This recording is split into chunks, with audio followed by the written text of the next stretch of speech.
Episode 15, The White Album, the second record. The Beatles Come to America. Yeah, yeah, yeah, yeah.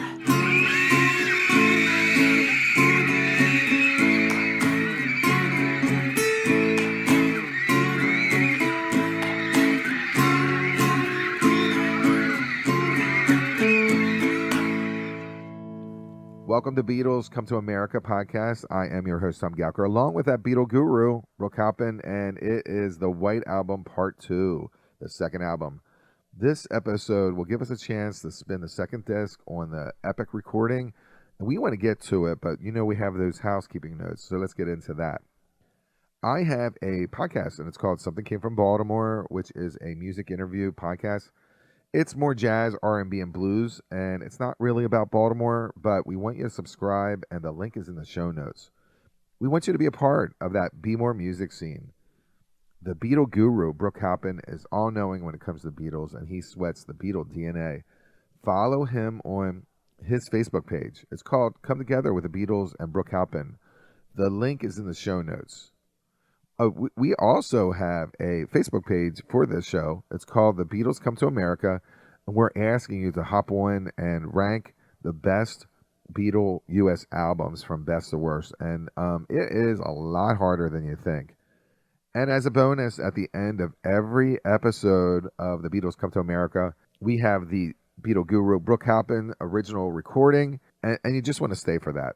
And we hope you subscribe, participate, enjoy, and just remember, we love the Beatles, so you love us in our comments. Please, please, please. And also enjoy our other creative projects. So here we go. It's The Beatles Come to America, Episode 15, The White Album, the second record. Disc 2, Side 1, which we're at Birthday, which in my opinion is, again, a hit, a top 40 hit. Well, it's interesting that you say that, Tom, because John Lennon said it was a piece of garbage. You gotta love that. He did. That's what he said about this song. His bluntness cracks you up, but to a consumer out there, I think they think otherwise. Yeah, no, it's a very explosive, positive. The track is so positive. It's got so much great energy in the track. You could hear it, and I know myself, being a recording artist and being in recording studios since I was 15, is that whatever you're feeling and when you're recording something, believe it or not, somehow it picks up the energy, and these guys, they were having a ball. That's the feeling I get just from listening to this song, Birthday. And as we know, this album was very problematic for the Beatles, and they were fighting with each other and arguing and screaming, and Ringo quit, et cetera, et cetera. And Jeff Emerick quit. So it's great to know that they were at least be able to, at different times with different songs, to still be able to pull it together, and be the band that we love so much. Well, they're still on the top of their craft, and even if this was a throwaway, like any other artist in 1968 would love to have this song in their catalog. It's just, The Who would kill for this song. Oh, absolutely, yeah. They're superb, as you say, in terms of their craft and their musicianship. You got Paul and John both playing the lead guitar riff on this song. Usually it's George and John, or it's George and Paul, but now it's John and Paul.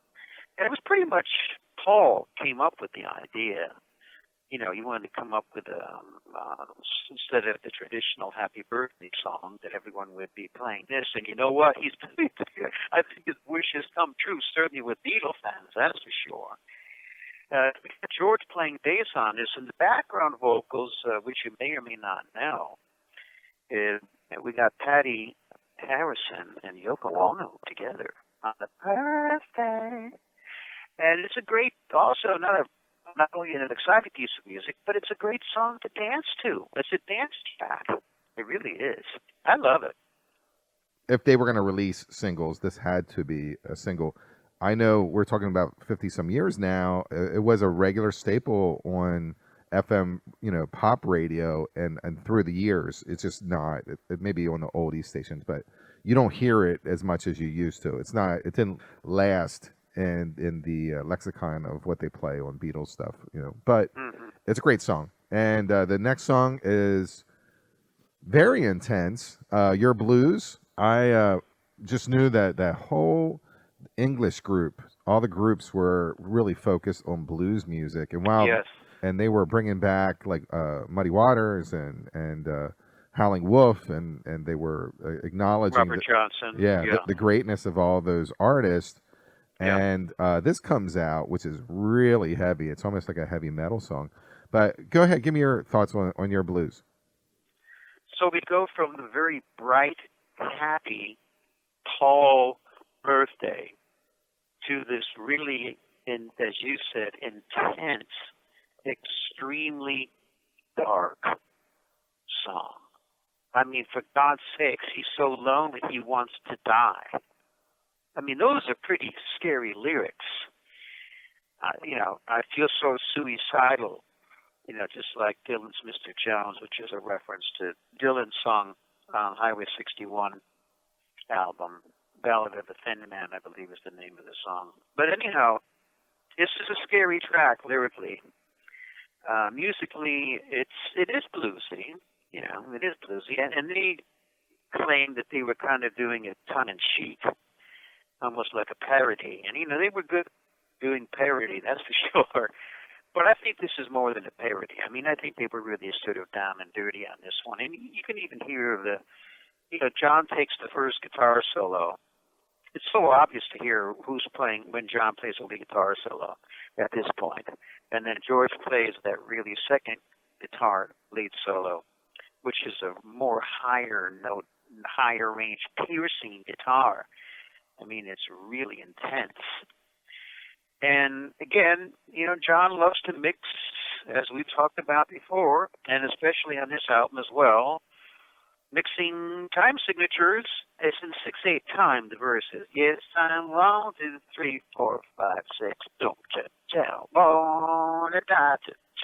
And then we go to the bridge. My mother was of the sky. 1, 2, 3. It's some lonely. He does that. He just loves to go back and forth. So anyhow, it's a great song. I didn't like it at first, to be honest with you. When I first heard it in '68, I thought, oh, this is really it didn't sound good to me, But over the years, it has grown on me, I must say. Yeah. But at first, it was, especially coming after Birthday, it was like, what the hell is this? It almost didn't sound like the same band, and it really is. It's the Plastic Ono Band. That's John doing what he did 2 years later, with his Plastic Bands album. So that's what was going on, and that's how I feel about Your Blues. That's funny. I felt the same way. I mean, when I started listening to this album, I was, I don't know, maybe about 8. And there's some tracks that I wasn't mature enough to handle. Not to say that you weren't mature enough, but it was creepy, and it was something I wasn't prepared to hear from any Beatle. And I'm like, you've come a long way just in a short period of time from you're going to lose that girl to I'm lonely, I want to die. It's like the ending is bizarre. It's got that strange ending where the vocal is, they call it the bleed through. It's bleeding through on the track. You could hear it way, way, way in the background because it was bleeding through on the mics, bleeding through on the guitar mics. You know what I'm talking about at the end? Yeah. And there's this really strange drum bit that Ringo does before it goes into that ending part. So it is a little bit, the ending is a little bit avant-garde, a little bit. It's John. What do you want? It's John Lennon in 1968. So there you have it. The next song, in my opinion, could be a single also. It's a pretty song, and it's a pure Paul McCartney song. It's actually would be something awesome that you would hear off of his first album. I'm sure you have thoughts on this song. I give this a high thumbs up for me. Yeah, it's an absolutely beautiful Paul McCartney song. It's solo Paul. There's no other Beatle on the track. And again, when you look at the White Album, Paul does. Let's see, he does Wild Honey Pie alone. He does Do It in the Road pretty much alone, except for Ringo. He does Mother Nature's Son solo. He does Martha My Dear without the other Beatles solo. And he does Blackbird solo. I mean, there's 5 songs. The solo McCartney on the White Album. That's incredible. Okay, Ringo plays drums on Do It in the Road, but, aside from that. But this is a beautiful, his vocal is so sweet. His guitar playing is outstanding on this. It is almost like a classical guitar playing that he's playing. And the song, to me, is not, they say it's a folk song, but you could say it's a folk song because he's playing an acoustic guitar and there's not a lot of electric stuff going on. But it's almost classical sounding to me. It's absolutely gorgeous. And then you got him, Paul also plays the timpani, which is kind of nice, here and there with accents and some drums. But George Martin's contribution is perfect. The way he did the trumpets and the trombones, they were way in the background, as if they're off in the distance, like the trumpets and the trombones. And, of course, this is the mixing element I'm talking about here. You put them in the background. It's as if the brass are back there, where the sun is maybe hiding behind the hills or something. It's just perfect. Yeah, you're right. I love the horns at the tail end, just to end the song. The other thing that I find quite interesting is that he's doing a double entendre, because the name of the song, of course, is Mother Nature's Son, S-O-N, the son of the mother of nature. But then the son is singing songs for everyone beneath the sun. So that's a clever lyrical trick that works perfectly for this song. I mean, at one point, I didn't even know, years ago, I thought, is this Mother Nature's S-U-N? I wasn't quite sure, because if it was S-U-N, it would make perfect sense, wouldn't it? Mother Nature's Son, the sun from above. So that's an interesting thing lyrically on this song. Well, it's like perfect touch. I love the intro to this song. Like the first, couple bars, I think are fantastic. I think that it's very rock and roll. It veers off a little after that, but it sounds like you're really in for like a power pop rock song. Everybody's got something to hide except for me and my monkey. Almost needs a whole podcast to explain what the song's about. What is this song about? What's your opinion? This is a screaming rocker, as you say. Absolutely love this song. The sound of the song is phenomenal. The way they were playing their instruments and the way it was produced, oh my God. But what is this song all about? Okay, well, and this is according to John Lennon, and I quote, that this song, Everybody's Got Something to Hide Except for Me and My Monkey, is about me and Yoko. So John is telling us that he's referring to Yoko as his monkey. Now wow. I mean, that's pretty heavy stuff. I'm surprised that number one, that he said that.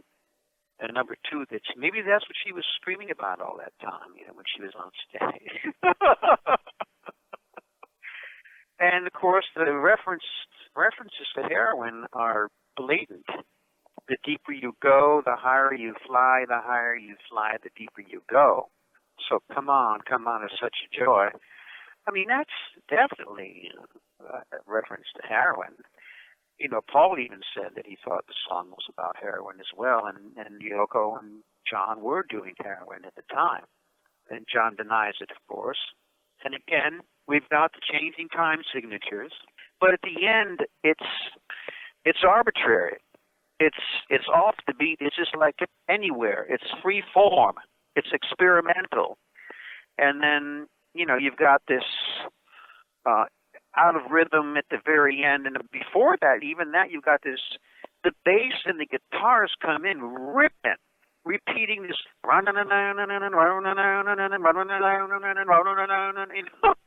You never heard it before in the song, and all of a sudden something new comes in, but it comes in only once, and it comes in toward the end of the song.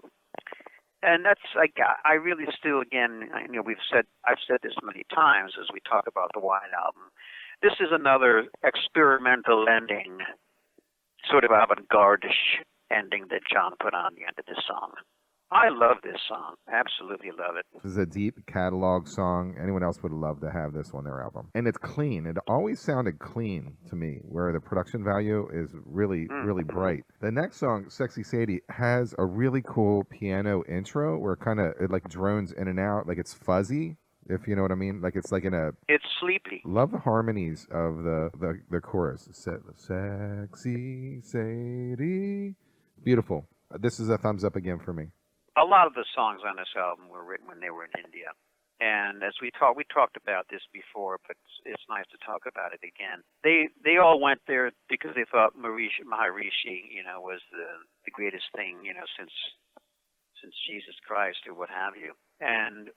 But then John realized that or at least John's opinion was that he was actually a capitalist, and that he was really building his wealth. He had a fleet of, I don't know, he had helicopters, I guess he had his own airplane and whatever, and supposedly he made sexual advances toward Mia Farrow. Yeah. I think it was Mia Farrow or her sister, one of the Farrows, either Prudence or Mia. Poor Prudence had a tough time. She had a song, she wouldn't come out to play, and then she got harassed. This wasn't a fun time for her. No. I think it was actually towards Mia Farrow on this one. But as it turned out, some people said that it wasn't true. There was just a rumor created by Magic Alex, who was this wacko guy, who supposedly was this electronic genius who went with them, who was hanging out and clinging to the Beatles, especially John, because Alex put some colored lights in a box. This is back in '67. And then John opened up the box, and then Alex turned on the lights. John was tripping on LSD at the time. So John's going, "Oh, you're a genius, man. You got to come into Apple," because he had these colored lights in a box. But anyhow, so who knows if it's true or not? I mean, let's face it. The Maharishi is a human being.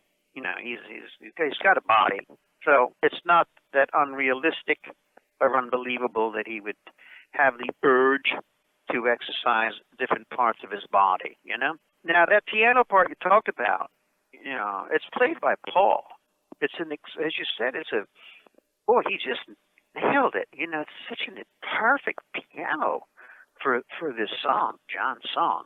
It's also interesting that John, of course, wanted to name it. He wanted to name the song Maharishi, but George talked him out of it because George still felt, or closeness, I should say, with the Maharishi, and John listened to George and he changed it to Sexy Sadie.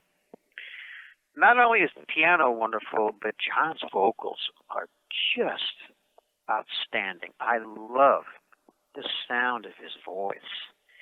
It is, again, it's dreamy, like the dreamy sound of the piano. And this song, in terms of the chord progression, is quite unusual. It's quite advanced. It's not your usual 3 or 4 chords. It's just brilliant the way that John came up with this and the Beatles, their contribution. Paul's bass line is a mind blower. George's lead guitar is out of this world. It's an unbelievable song.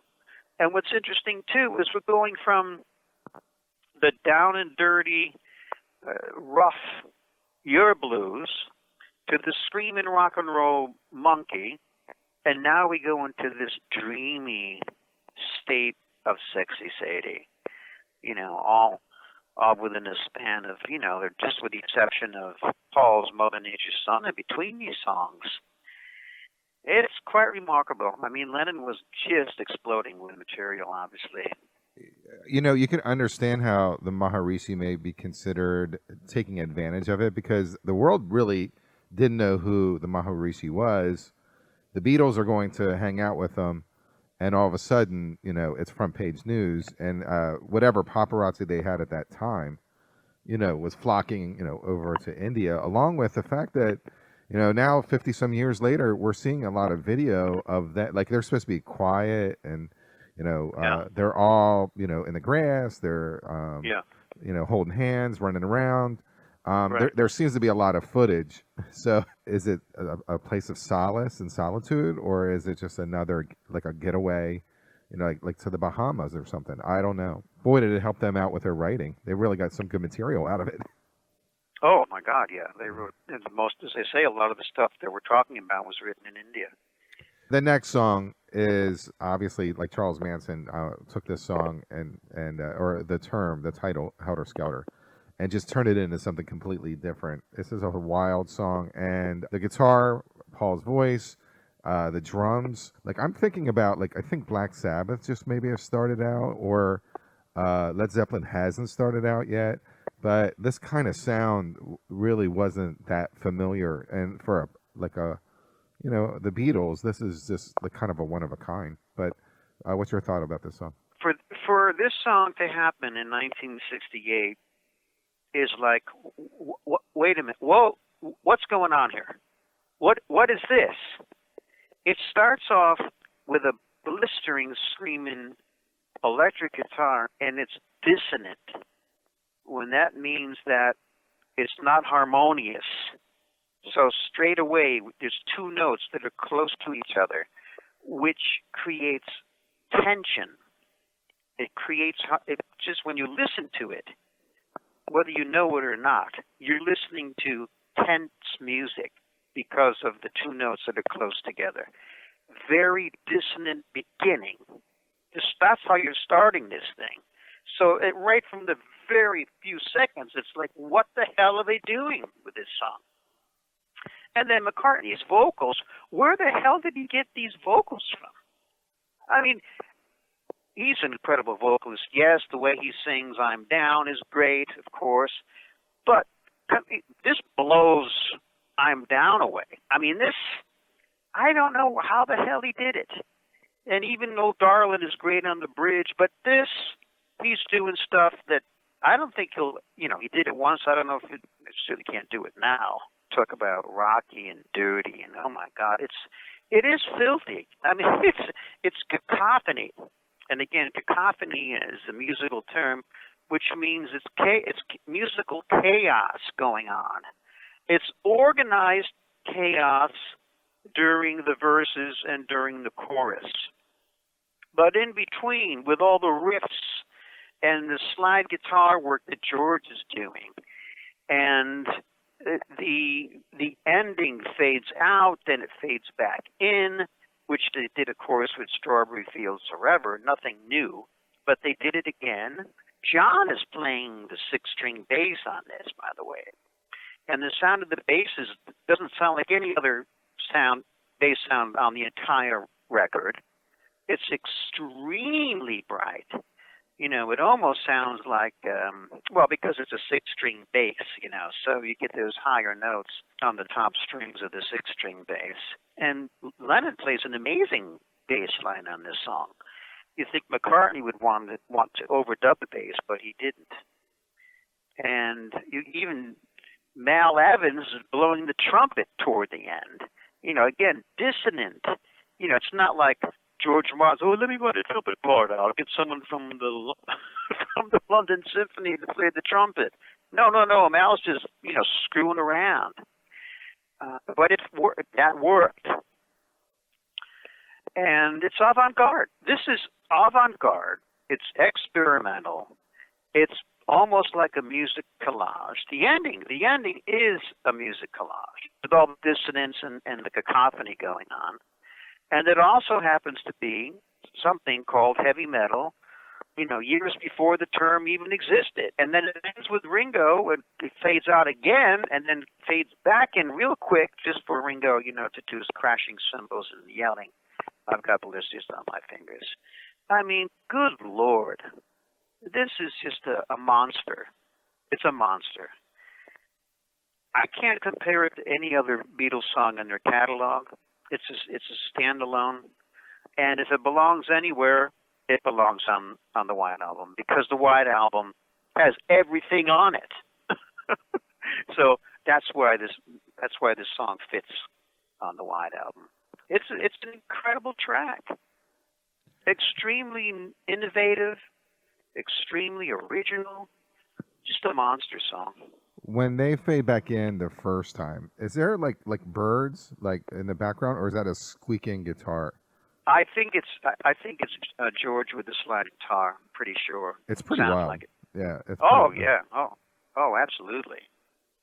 It's something that, all this guitar work that George is doing, it doesn't really parlay into his solo work. He seems to be really focused on like a more of a country rock / slide guitar when he, the 70s kick in. But his guitar work here is fantastic. Sometimes you almost think it's Eric Clapton or something. Okay. So what's next?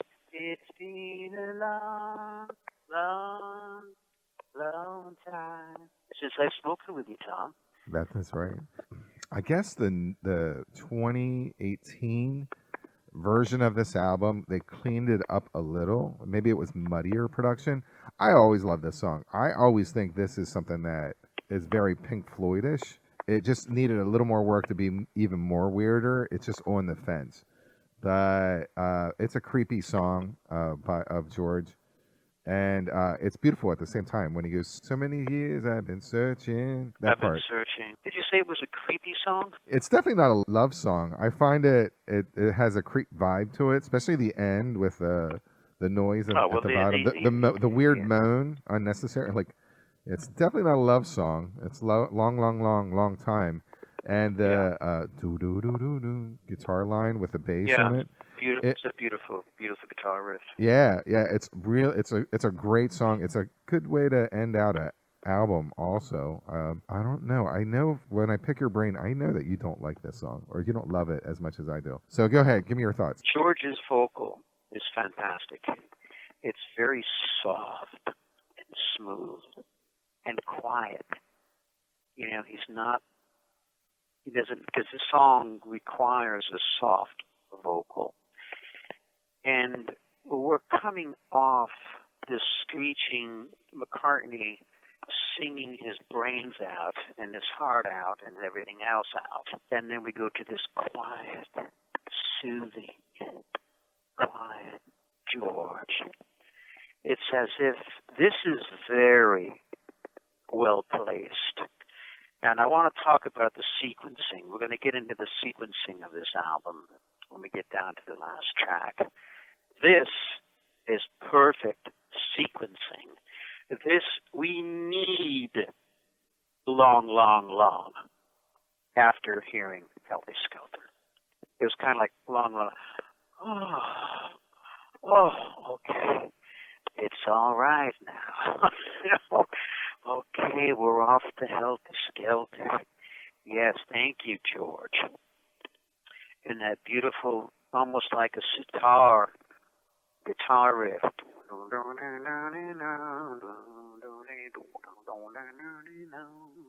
Beautiful. It's beautiful. The drum fills are perfect. They're just placed perfectly. There's not many of them. But boy, when they come in, Ringo, it's almost like some of the fills that he did in A Day in the Life. And by the way, there's no John in this. John is not on the track. He's not doing anything. Paul's playing bass. He sings the harmony with George, and then he plays the organ. Chris Thomas plays the piano, not Paul on this one. It's such a beautiful song. And then the ending happens. And it's like, what the hell does the ending have to do with the song? And the answer to the question, it has absolutely nothing to do with it. So this is George's avant-garde bit. We know that John did all these strange endings on a number of the songs that we've already talked about on the White Album. And now it's George's turn. Oh, well, John did that, so, I'm going to go and do something strange at the end of my long song or something. I don't know why he did it. Yeah, there was a wine bottle on the Leslie's speech cabinet, and then when Paul hit a certain note, it started singing and it made this noise. All right, well, that's great. Why don't you put that on Revolution 9? You know, it would fit on Revolution 9 in terms of a sound collage, but it doesn't. It kind of pisses me off that they did that, because I think it destroys and it really, really ruins an absolutely beautiful song. I would have loved to have heard George do a completely different ending and keeping with the character of the song instead of doing this damn ending that I don't like. This avant-garde ending, strange, dissonant, and then furthermore, he's howling like a cat in heat.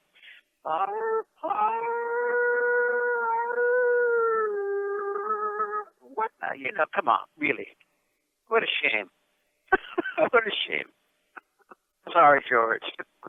It's a fantastic song. It went from like really pretty and haunting and beautiful to really creepy, and then you're like, oh my god, it's almost like the apocalypse. You got a Helter Skelter, and then you got this, the Beatles with these high energy rock songs coming up with screaming horror songs. You're like, what is going on in this world? We flip the album over. We go into Revolution #1. I love the whole like the doo-woppy Beach Boy vibe to it. I like the intro when they check in the first couple bars. I really like the other version, the single version, that maybe that the lyrics were so strong. It's kind of John Lennon's like a protest song, which will have many more coming, and that he just wanted to slow it down so people can hear the lyrics. Yeah, we have 3 different revolutions. This was the first one that they did. It's a softer. Musically, I like this version, but the music doesn't match the lyrics. How can you have say you want with a shine, yeah, the beautiful harmonies. I mean, the vocals on Revolution 1 are superb. They're gorgeous. They're beautiful. They're pretty. Has nothing to do with the revolution, so it doesn't match.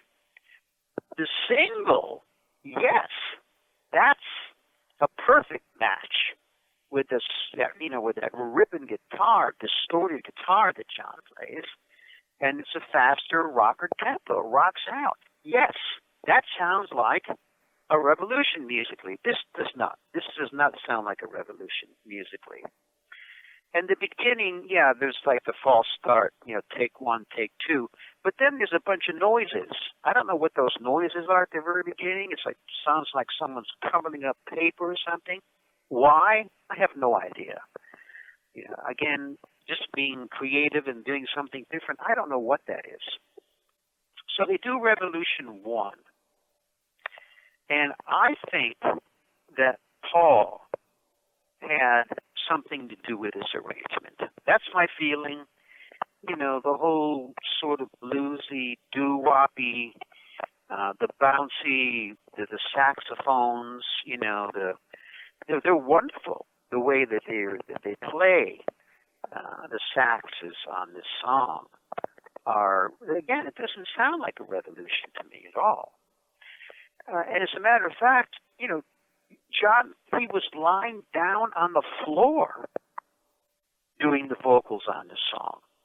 And that's why it's such a soft-sounding vocal. When you're lying down, you can't sing too loud when you're lying down. And the other thing that's interesting is that he says, count me out in, right? Because he wasn't sure where he stood in terms of, quote unquote, all the social unrest that was going on and the social revolution that was taking place.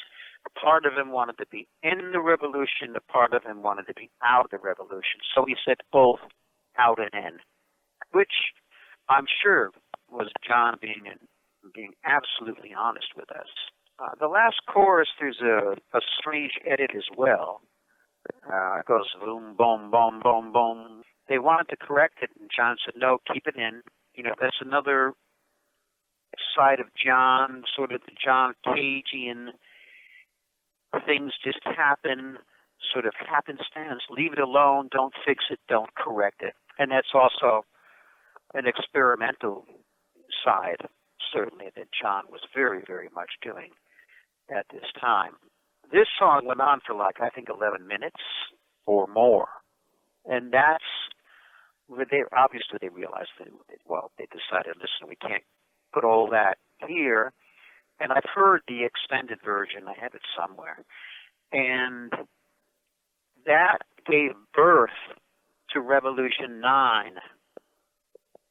So they were, in other words, they were doing this bluesy, doo-woppy, mellow Revolution 1, and then they started to go experimental and avant-garde and get a little crazy. And that opened up the door for Revolution 9.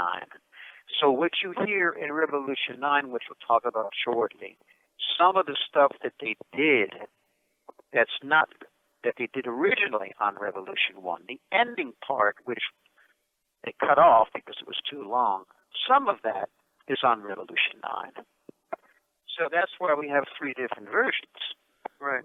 Go right into Honey Pie. But this is like a Tin Pan Alley like song, and it's perfect to me. It's wild the way it fits on this album. Honey Pie, you're making me crazy, and I'm loving, I'm lazy. It's a total line from that time period. Yeah. Okay, give me your thoughts on this one. Now, this is the same guy who wrote and sang Helter Skelter. I mean, that says so much. I mean, really, think about that. This is the same guy. How can that possibly be? That's the breadth and the range that McCartney had back then as a writer and as a singer. And George Martin's arrangement is just absolutely perfect. My God, the clarinet work and the sax work is perfect for the type of song that this is.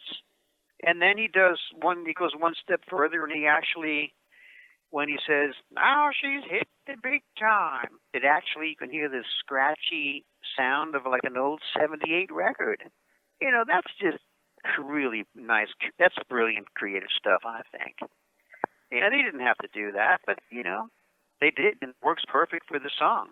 The interesting thing about this is that, you know, John hates these type of, you know, Paulie songs, you know, these granny songs. But John plays lead guitar on this song. Yeah, very rarely he plays lead guitar. He's playing lead guitar on Paul's Honey Pie. That's a real twist. That's a twister for me. You know, that's really very interesting. Yeah, it works. It works. It's a very catchy tune, a great arrangement, and Paul sounds brilliant. The next song, Salvo Truffle, it's a George song, but I love the groovy keyboards, the organ attached to it. Wow, this album seems really like out of this world, maybe a different time and dimension, even though it's 1968. This is a stamp of what like hipster music was with the keyboard. It's very dated. It feels like it's from 1968 or from the 60s. You know, the song lyrically is just him reading off like descriptions of candy, right? Yeah. So, and you're gonna chocolates. and you're gonna have your teeth rot out if you eat these. Right. So, yeah. but just without even doing that, it just sounds really like a poppy, fun song. And it just has a lot to do with the way the music is styled. Yeah, it's a good song for George, for sure. It's got a great sound to it. And it was inspired because his buddy Eric Clapton likes to eat, you know, at least back then, a lot of chocolates. And so there was something called McIntosh's Good News Chocolates that George knew about. And he basically he was just rattling off the chocolates, the different types of chocolates that are in the box of the McIntosh's Good News Chocolates. We know that John had made references to other Beatles songs, like he did in, of course, Glass Onion. He really did a lot of that. But he also did it, you know, in I Am the Walrus. And so now George is doing it. You know, it's kind of interesting where he throws in, we all know, oh, blah, dee, blah, da, but can you tell me where you are? So again, that's kind of like a John Lennon lyrical technique. There's no, and by the way, there's no John on this track either.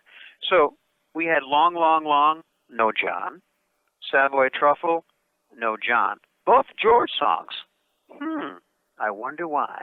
And Chris Thomas is the one who plays that great electric piano part. And it was Chris who did the excellent horn arrangement, not George Martin. And the sound of the baritone saxes, there's 3 baritone saxes and 3 tenor saxes. They are so bright that the way that they are produced and the level at which they were recorded was so hot, meaning so loud, that they sound like electric guitars going through fuzz boxes. They sound like fuzz electric guitars. They really do. And there was the complaint of the engineer saying, hey, George, this is distorting. But that's exactly what George wanted. He wanted that really over-the-top, distorted sound of the saxophones. I think this is one of the most underrated John Lennon songs. I love it. His lyrics are kind of like a nursery rhyme. He's talking about the Queen and the King. The children are in the playroom, and that kind of thing. It's got verses, and it has chorus. That's it. There's no bridge in Cry Baby Cry, which is fine. You don't have to have a bridge in every song. The bass in the beginning, when the bass comes in, Tom, it's really incredible because it's just acoustic guitar, right? John's playing acoustic guitar and singing, and then all of a sudden, this throbbing bass, McCartney comes in. Incredible. At the end of the verses, he does that. We got George Martin playing the harmonium, and then George plays the lead guitar. John's vocals, I love his vocals on this. He was exhibiting his vocal range as well. He's breathy. He's actually doing kind of like a breathy vocal. It's very appropriate, because if a baby's crying, if you want to get, it's sort of an analytical look at the title, you want to try to soothe the baby and stop the baby from crying. But then he says, you're old enough to know better, which is a very interesting little twist. And again, that's so John Lennon.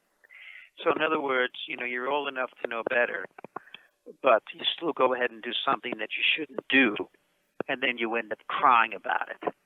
That's so John. I just love that about John Lennon.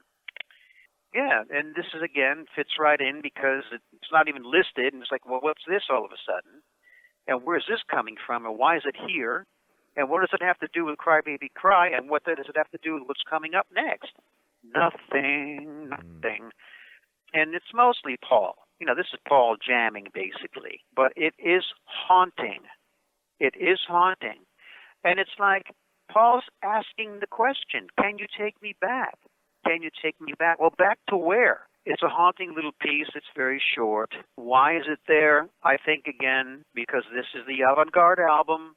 Let's just throw it in because it doesn't make any sense. It doesn't have to make any sense on this album. We're throwing everything, including the kitchen sink in this album. So let's throw this in too, is my feeling. Can you take me back, Tom? Brother, can you take me back? Can you take me back? Okay, so we're at Revolution number 9. And my take was, please remove this and please add Hey Jude. And it would have been the perfect amount of time, or there are other singles out there at the time that they could have stuck it in. But we have this. I had the vinyl to this album, so I rarely ever played this side, because the song was on it, and it was scary. And then, once we learned about the Paul is Dead clues inside of it, then, we played the whole thing backwards over and over and over. I am not a fan, and I'm not horrified by it like I was after 53 years of it being out. I've come to peace with it about 30 years in. So so I am not angry anymore. I've come to some conclusion that it is what it is, and it's there, and it's always going to be there, and there's nothing I can do about it. I get very little joy listening to it. I think the number 9 Turn Me On Dead Man combo is amazing. I don't know how they do that. You have a lot of information on this song, or it's not even a song, but go ahead and let's talk about it. You're exactly right, Tom. It's not a song, and the Beatles were listening to It's a sound collage where you're taking a bunch of unrelated sounds and you're putting them and you're kind of throwing them together. And as a result of this, you get this musique concrète style of composition. Okay. The first time I heard this, December 1st, 1968, I absolutely loved it. My girlfriend thought I was crazy. She hated it. She wanted me to take the arm and the needle off that track. I said, no, this is incredible. Listen to what's going on. Listen to all the stuff that's going on here. This is really, it's not just like lyrics and the guitar and the piano, bass and drums. I mean, come on, listen to what's going on. I said, have you ever heard anything like this before? No, and I don't want to hear anything like it. All right, okay, well. And there's no Paul on this. George contributed an awful lot because George did something similar with his Wonderwall album that he was working on at the same time. The soundtrack album to the movie Wonderwall, there's a segment on the soundtrack called Dream Scene, and it's the same genre. It's musique concrète, it's experimental, it's avant-garde. So George most certainly knew what John was up to and what John was going after. So they were on the same page with this. And you can hear George speaking. George and John speak periodically through this. John moaning, yelling, he's crying, he's shrieking. There's laughter. There's sounds of babies, sound of a baby. There's sounds of crashing glass, car racing, a car crash, classical tape loops going backwards. I mean, on and on and on. I mean, there's gunshots, right? There's sounds of warfare.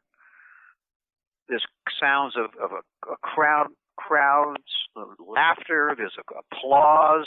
Then there's the overlapping speech between John and George, and I think George says, "Better go see a surgeon." And we went to see a dentist instead. And then Yoko comes in toward the end with, "If you become naked, maybe even then, if you become naked." And then, I mean, this stuff is very, very sophisticated.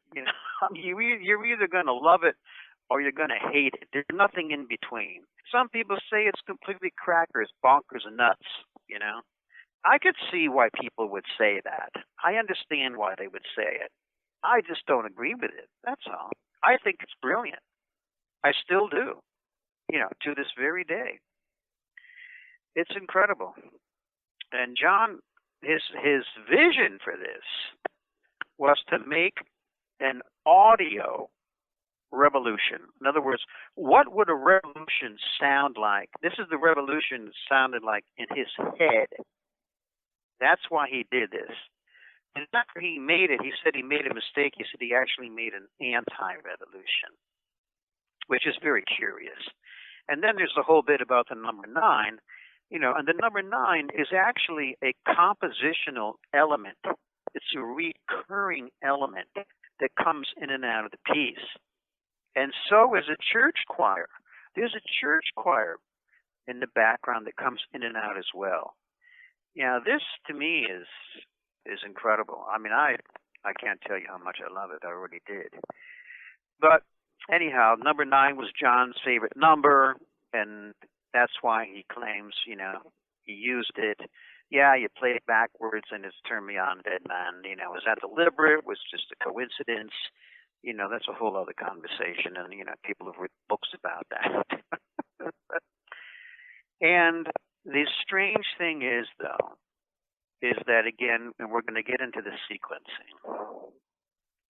Here's a piece that John created with help certainly from George and also input from Yoko. And Yoko certainly had an influence on John with this because Yoko's the conceptual avant-garde artist, and this is most certainly an avant-garde piece. It goes from this and to Goodnight, which John wrote. So, again, this is the same guy, right? who put together and created Revolution 9, has the ability to go around without catching your breath and goes into good night. Did you want to respond to anything I said? Because I said quite a bit. Yeah, I would say that, without Yoko, I don't think there would be a Revolution number 9. I think that this, created or gave him some more leverage to do it. I think without her in the picture, it was Cynthia in the background. I don't think we'd have a Revolution number 9. But John was listening to these composers.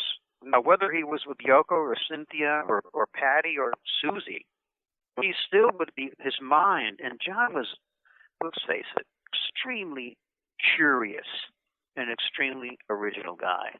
So I'm not so sure if I agree with you. Now, yes, Yoko had, as I had said, had an influence on him, certainly. But he would have been listening to Varese and Stockhausen and Cage anyway.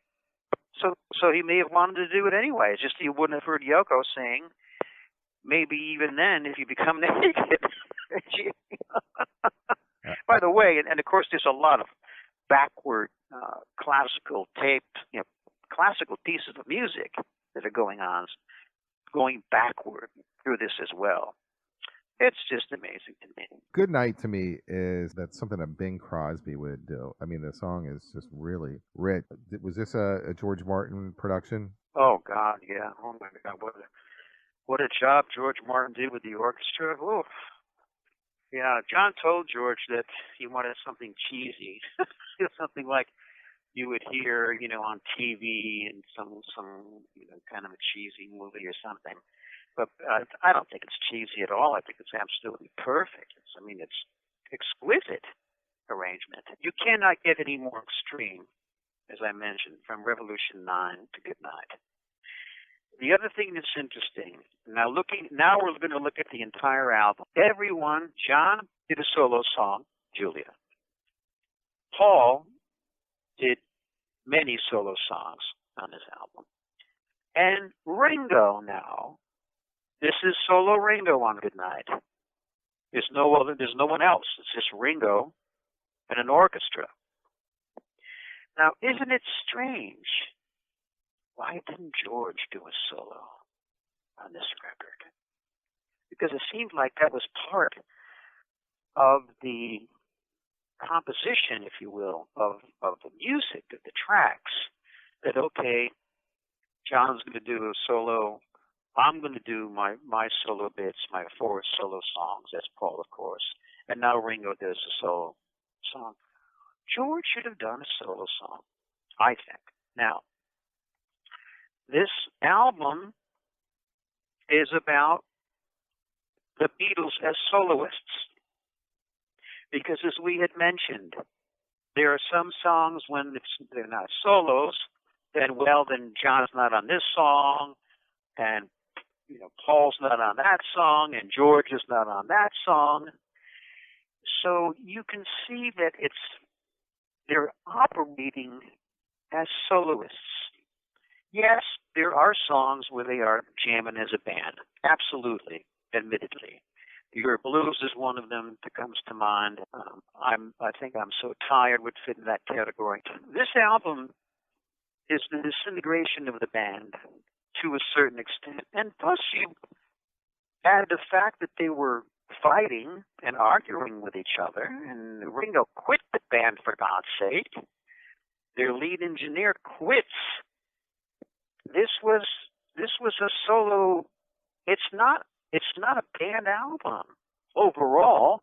Even the 4 color photographs inside the album, as I mentioned earlier, another part of the interview, is that they're not together. They're separate individual photos of John, Paul, George, and Ringo. In the past with Pepper, they would all be on one poster. Why did they do that? Maybe because they didn't want to. They wanted the individual photos in this album to correlate and correspond to the individuality that is very prominent on this White Album. I'm going to ask you a question, Tom. All right, the Beatle Guru Brooke Halpin, thank you very much for talking about side 2 of the White Album. with Beatles Come to America. My pleasure, Tom. It's always fun. Thanks so much for having me. Next episode, The Beatles, the Yellow Submarine soundtrack. Now enjoy an original Brooke Halpin composition, You Broke My Heart.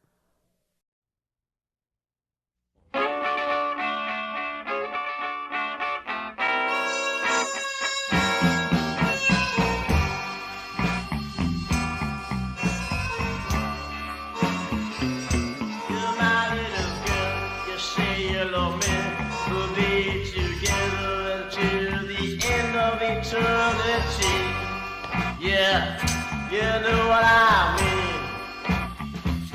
You give me love, body and mind, and everything else to keep me fine. Yeah, that's what you do, and I love you. But I have to tell you, baby, this ain't you. You're the one that's gonna break my heart, yeah. You're gonna break it, baby. I know you want it, alright. Days go by, things I find. You give me your love all the time, yeah, all the time. Yeah, you're mine. But then I see you with the guy, and I say, why, baby, why? What did I do? I'm still loving you. So I have to tell you, baby, just say you. You're the one that broke my heart, yeah. You broke it, baby. You're the one on it. All right, baby, you're breaking it. You're breaking it, baby, all right.